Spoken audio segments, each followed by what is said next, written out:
Hi dear students, today we are starting with the third poem, Keeping Quiet. As usual, let us start with the poet first.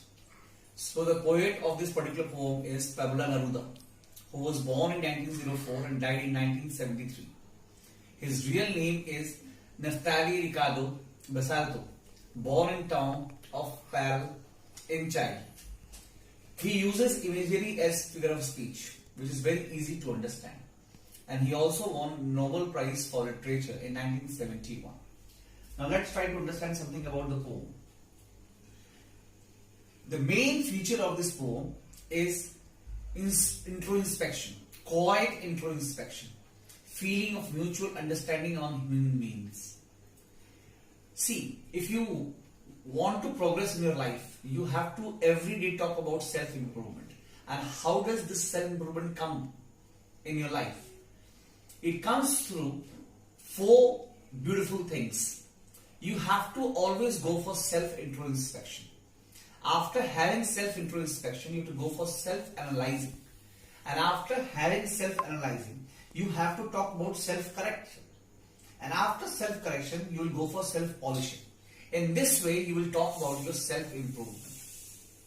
This particular poem talks about these four things only. Now let us talk about the poem.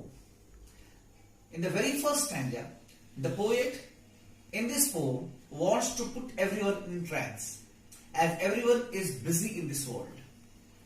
Because in the name of progress, everyone is doing whatever they want. They have ruined the environment around them and are continuing to do so. The poet is worried and is angry about behavior of the people around the world. So dear students, now let us talk about the very first stanza. The poet in the first stanza talks about discrimination. According to the poet, discrimination is based on two things, that is language and profession. Now you will ask me a question, how on language and profession? Because people speak different languages and they talk about different identities. Hence, they talk of particular country. Like I speak in Chinese language, so I am from China. I speak in Spanish language, so I am from Spain.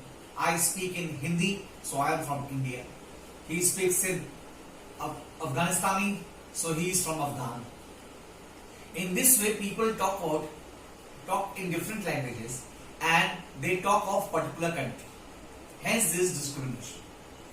And people work in different professions. Hence, again, there is a discrimination. Inferiority and superiority. So the poet is quite worried about these discriminations. The poet wants everyone to stop talking in any language and to stop talking in and to start talking in signs and symbols as we used to do earlier, so that there is oneness, everyone is together. And actions also discriminate people. So the poet is asking everyone to stop their arms from doing any actions, so that we understand the value of all the professions. In this way, people will stop discrimination and everyone will come together. In the second stanza, the poet is talking about the strangeness being felt by the world when there will be complete silence everywhere. Why? Because the rush of roads will come to a halt, vehicles will stop plying on the road, and in this way everyone will feel close to one.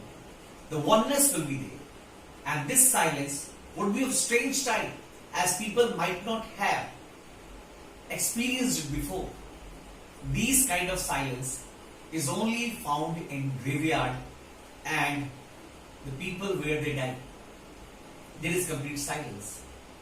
So the poet is talking about the people to be together, and to have oneness, people have to have silence, because this noise is killing all of us. It is separating us. It is making us away from one another. Now in the third stanza,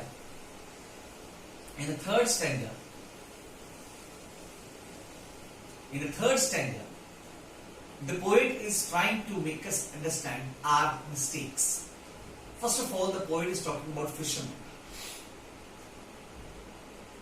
what we have done in oceans, rivers, seas, the poet is talking about that first. He is asking the fishermen would realize their mistakes of killing innocent aquatic animals mercilessly. Because up till now they have not been able to realize, because they have been in their actions. The animals are no longer safe in water as they are killed without any reasons, maybe just for fun. The people would realize the results of their actions, which they have been doing till now. In other words, they would undergo introspection. So everyone, including fishermen and the other people who are doing works, will understand what they are doing and what is the result of that. They can have introspection of it, and if they feel that whatever they are doing is right, they can continue with it. And if they feel that it is not right, it is not giving them what they want, they can go back to the drawing board and start making their sketches again. These are the 3 stanzas I am discussing today. The rest 2 stanzas I am going to discuss it tomorrow. Thank you very much.